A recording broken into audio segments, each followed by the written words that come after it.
خواهد گرفت.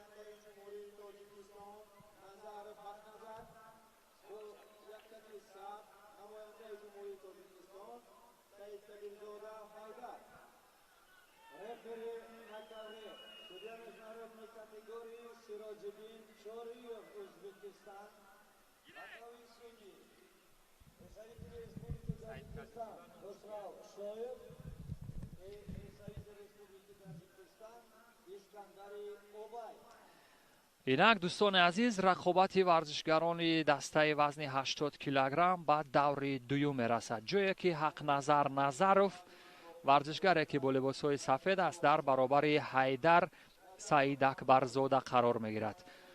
حقنظر نظروف پهلوان ناماشنای تاجیک در گران پری در گران سلام تاشکند اشتراک کرده بود.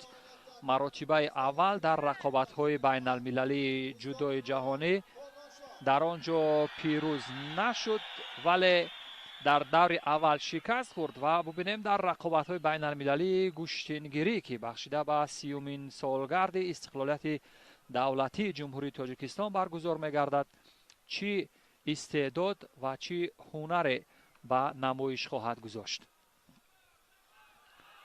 حالا که معمولی داخلی یک چنگ انداختن با پای چپ رو با پای راست چپ حریف داشت ولی موفق نشد. حقنظر نظروف از مربیان گوناگون تمرین گرفته است در داخل کشور، ولی فعلا ببینیم در این رقابت ها چی استعداد به نمایش میگذارد.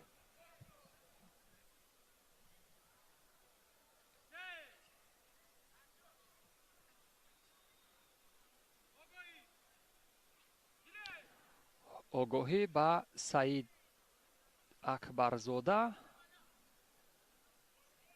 و سعید کبیرزاده معذرت خواهی میکنم، ولی این آگاهی هنوز آغاز کار است. در مدت کمتر از 2 دقیقه رقم خورد، ولی فرصت هست تا پایان وقت اساسی و در لحظه های بعدی ببینیم چی اتفاق می افتد.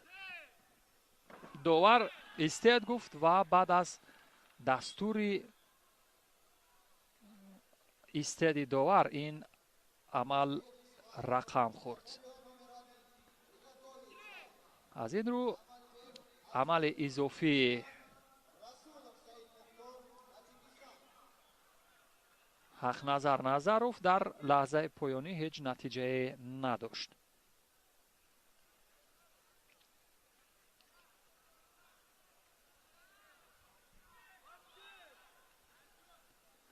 از گوشه و کنار به نظر می رسد، به گوش می رسد که هواداران حقنظر به او مصلحت می دهند که حقنظر همون زخوت خودت رو گیر. در صورتی که زخوت خودش اصطلاح روسی هست، گرفتن تاجیکی یعنی همون قسمت قپیدن یا گردگیری هست. یعنی امروز حتی مربیان ما آنگونه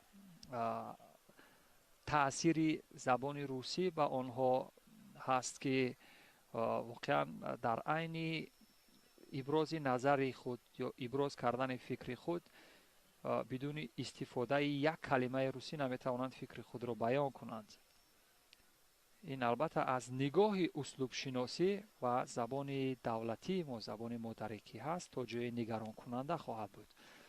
برای همین وقت از مربی از ورزشگران ما بعضا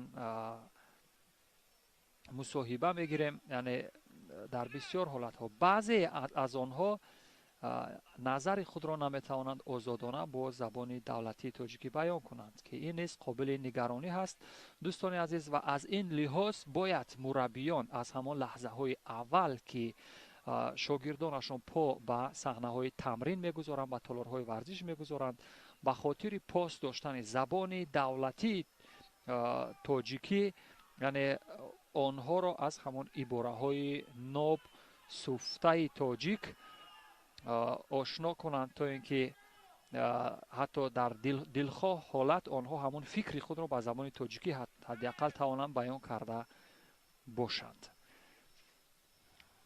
این ابراز نظر دوستان عزیز به آن خاطر بود که امروز مربیان ما وقتی به شاگردانشان مصلحت میدهند از گوشه و کنار گلیم آنها در یک جمله دو کلمه روسی و دو کلمه تاجیکی به زبان میارند. در این مورد البته کمیته زبان و اصلاحات نزد حکومت جمهوری تاجیکستان است باید توجه خاصه ظاهر کند.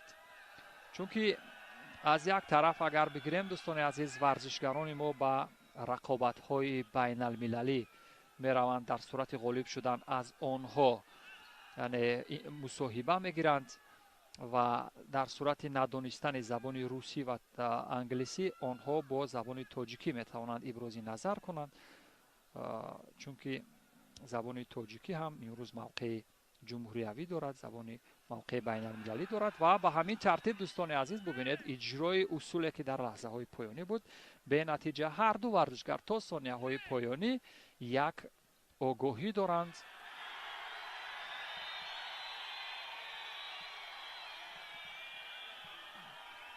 و اجرای اصول در لحظه پایانی از سوی سعید کبیرزاده بود، ولی در لحظه پایانی این عملکرد هیچ امتیاز نداشت. داوران قضاوت میکنند در مورد همون عملکرد آخر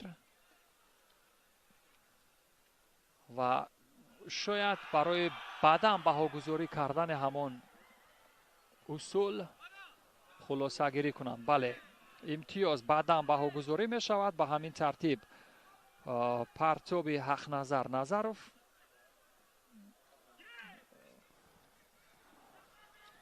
بدنی که داده شد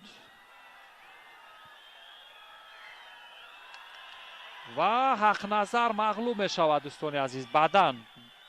بدنی که داده شد بله به سعید کبیرزاده که روی نمالوحه یا همون تابلو هم مشاهده میکنید. ثانیه های پایانی وقتی اساسی اگرچه حق نظر نظروف کوشش کرد ولی موفق نشد. وقت به انجام میرسد. حق نظر نظروف که یکی از چهره های ناماشنا است برای هواداران و علاقمندان گشتین ملی، ولی در این رقابت حق نظر نظروف به ناکامی دچار می شود و سعید کبیرزاده حیدر به مرحله نیمه نهایی می رود.